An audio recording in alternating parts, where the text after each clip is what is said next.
Okay, in this lesson, I'm going to go over twos. So, in the last lesson, I went over aces. I said aces are the beginning of something. I went over the fool, which is sort of like that 0 point on the major arcana side.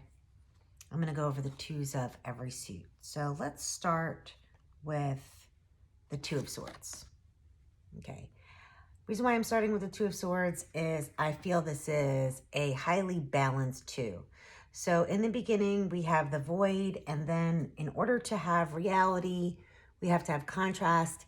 In order to have contrast, we have to have two. We have to have things that are and things that are not. We have to have things that are this way and things that are that way. So we have the Two of Swords. You can see in the Two of Swords, it's a lady. She's sitting in, it's sort of a turbulent time. It's a dark time. The moon is out. It's turbulent as represented by the water back here. So she's in a bit of a conflict. And the way that she is resolving the conflict is she's wearing this blindfold. And she's balancing these two opposing ideas. They are thoughts, communication, words, because these are swords. She is balancing these two in her mind and not making a decision. You can see she's not going one way or the other. So the Two of Swords often represents, you'll see the Two of Swords a lot when you're in a stalemate with somebody. You're in a situation where nobody's winning the argument. You'll see the Two of Swords in a no contact situation with somebody that you really love, where you've stopped speaking. It's any situation where you're not making a decision and closing your eyes to the problem for a little while. Now, one thing I like to do when I get the Two of Swords, or any two really, and I'm going to put this down so that it's facing upright for you, is I like to take the Two of Swords, right? If I'm confused about what is being balanced here, if I need more information on the card, what I'll sometimes do is I'll place a card here and I'll place a card here to represent what is the idea and the counter idea, or the two opposing forces that are in the middle here. And you can do this with most of the other twos also. I don't think it works that well with the Two of Cups usually, but certainly the Two of Pentacles and even the Two of Wands. So let me go over the other twos, and then I'll show you how I would do a reading like that with the Two of Swords. This is the Two of Wands. So again, the one becomes two. This is, wands represent fiery, passionate ideas, things in their beginning stages, things that potentially could burn out quickly. But you can see that this guy in the Two of Wands, he's got his hand on this one wand. So I feel like the main difference between the Two of Swords and the Two of Wands is he already knows, he's already kind of got in his mind which path he wants to take. And then you see he's got like a little planet in his hand. He's like got a little world in his hand, a little map, a globe. And he's really charting out like how he wants that to go. He's on the top of something. You can see there's mountains here. He's in the top of a castle. But he's certainly, there's two choices, but he's got his hand on the one. He's really, going to move forward. So this is more of like a planning card, a card of planning, putting your something that you're passionate about into action. And it's very enjoyable energy.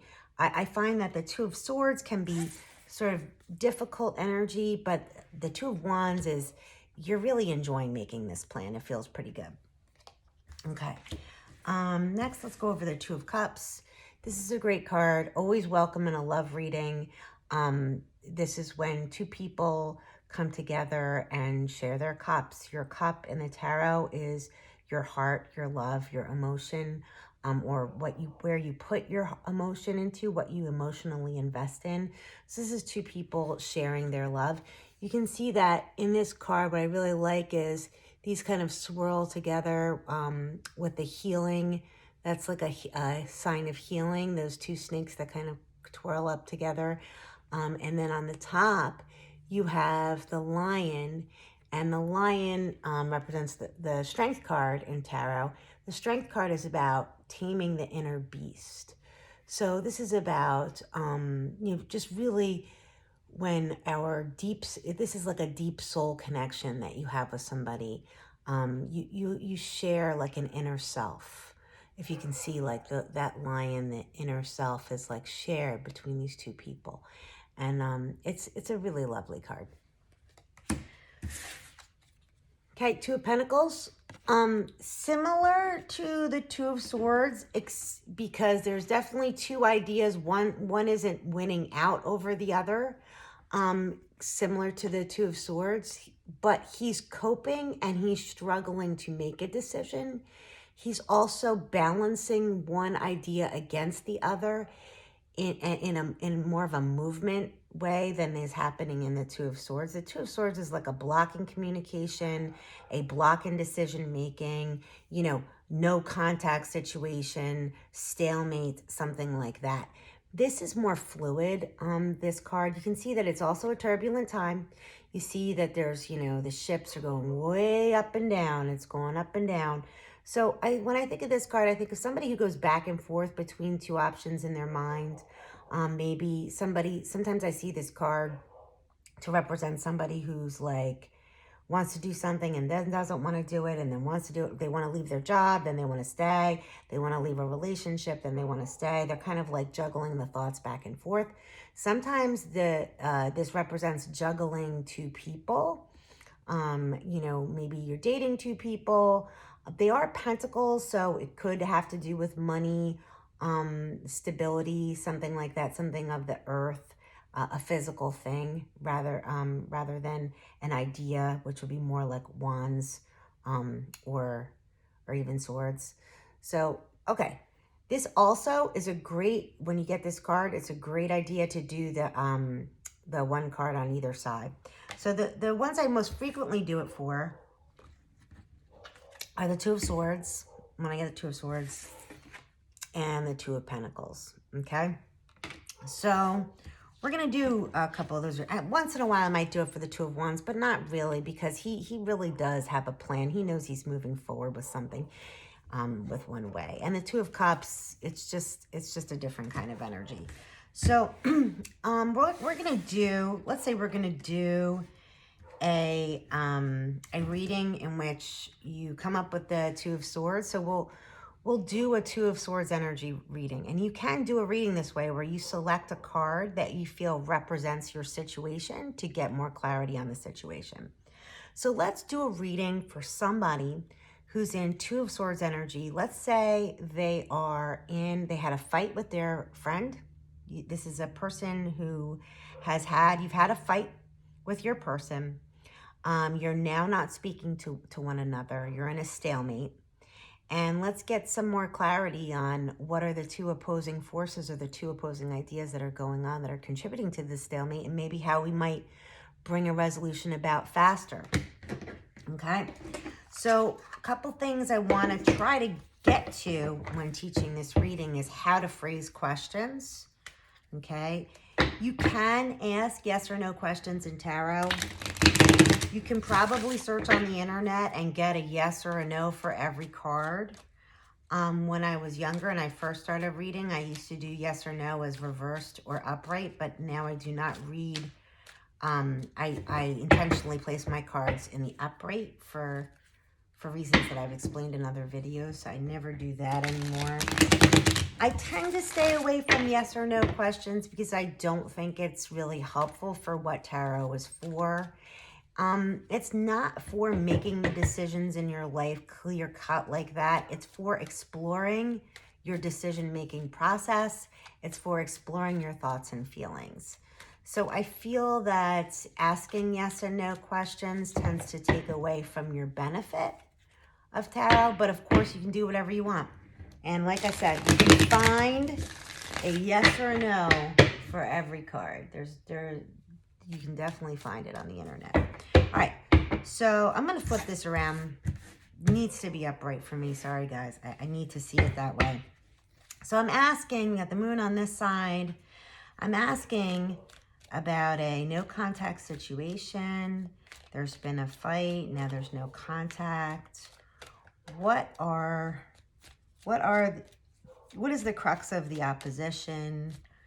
We're going to have the right side. Oop, the Ace of Cups flipped over. Did you see that, guys?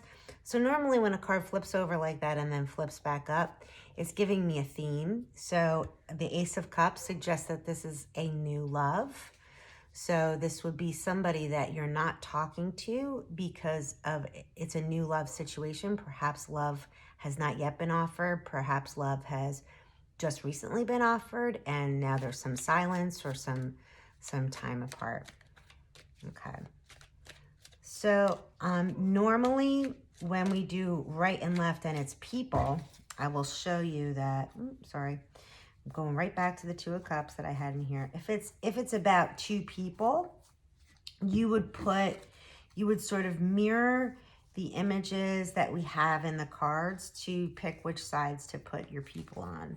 So if you look at the Two of Cups, usually, and like I said, you'll have male and female, but that's just a way that we tried to split things equally. Okay, so you can see that the male is on the right side of this card and the female is on the left. And in every card that has masculine and feminine standing aside each other like this or facing each other, that is how it will be represented. The male will be on the right and the female will be on the left. And traditionally, the sides of the body, the right side of the body is associated with masculine. Even the right nostril, inhaling through the right nostril is masculine. And the left side of the body is associated with feminine, inhaling through the left nostril, for example, in yoga and other practices, which I'm not really talking about today, but that is why that goes that way. So when you're doing a reading, when I'm doing one, it doesn't matter as long as you decide if you're doing two people, which side is for which, but I would always put, if there's a man and a woman, I'll always put the man on the right and the female on the left, or however they identify themselves is how that's how I will place it. So we got from our pre-shuffle the card that flipped over. That was the Ace of Cups, letting us know that this reading does have to do with new love, the beginning of love, someone who offered love, something like that. Let's see what these two opposing forces are. So I'm going to start with the right, and I got the Hanged Man. Okay. Okay, let's go to the left. These also could be two energies within yourself. You can definitely do it that way. And that's sometimes the cards will call to that. And honestly, it is superior to do a reading about yourself than it is for other people. It is a superior way to approach the tarot. That is my opinion because, you know,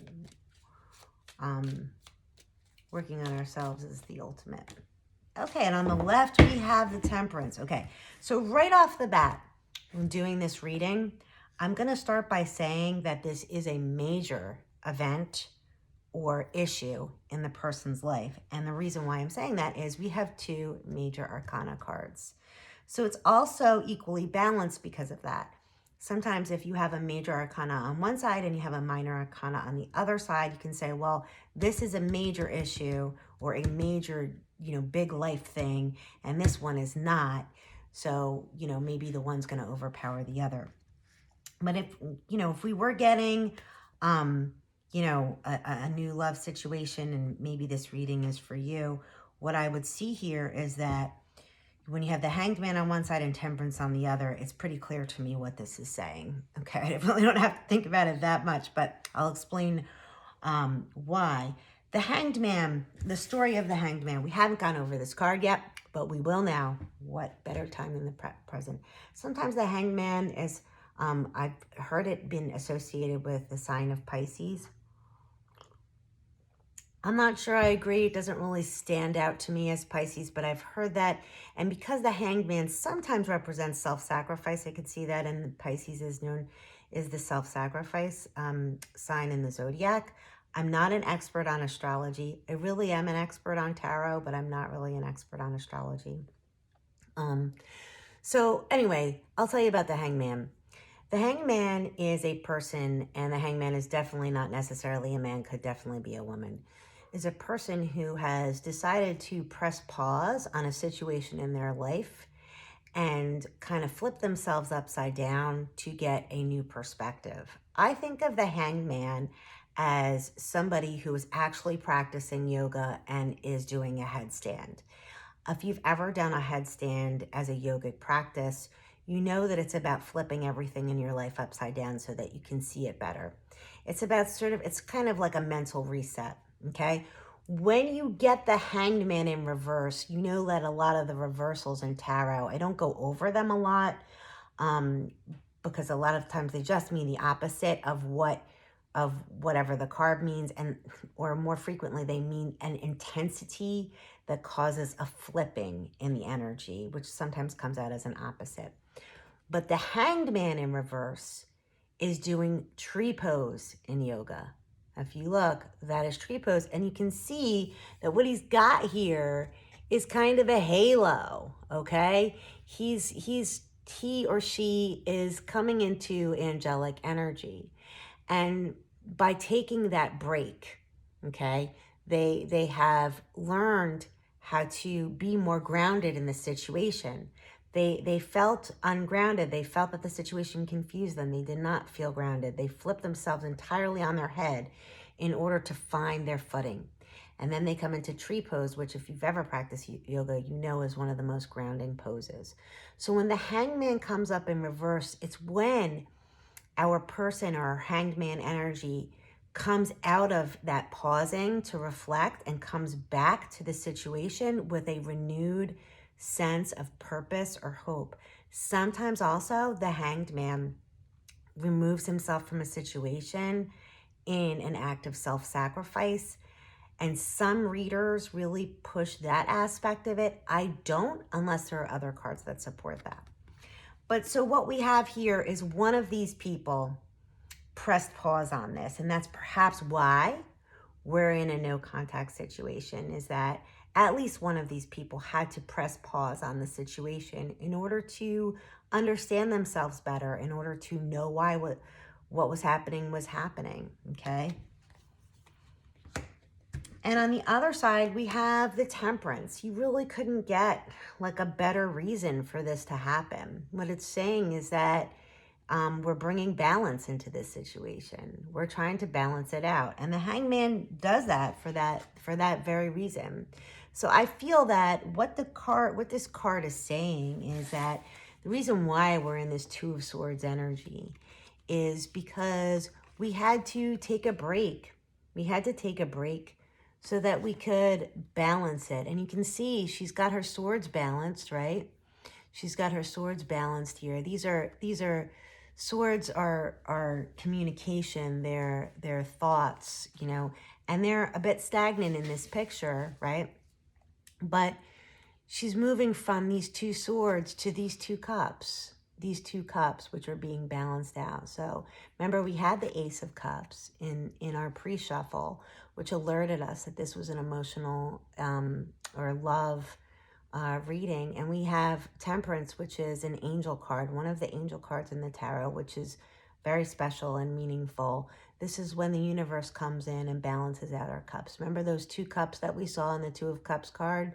Well, the Temperance has these two cups and is balancing them out. Maybe one partner in our Two of Cups was giving more than the other. Maybe one cup was full and one cup was empty. Maybe one cup was mostly full and one cup had been stagnant. Maybe the cups hadn't been exchanged for a while and they were both stagnant. So this is a time for the divine to come in and balance out those two cups. So bring restoration to the love that is between these people. That's what Temperance does. Temperance brings a restoration of that positive, beautiful Two of Cups energy. So this is it's actually a very good reading. So there, don't know if that was for you, but that was that reading. We're going to go for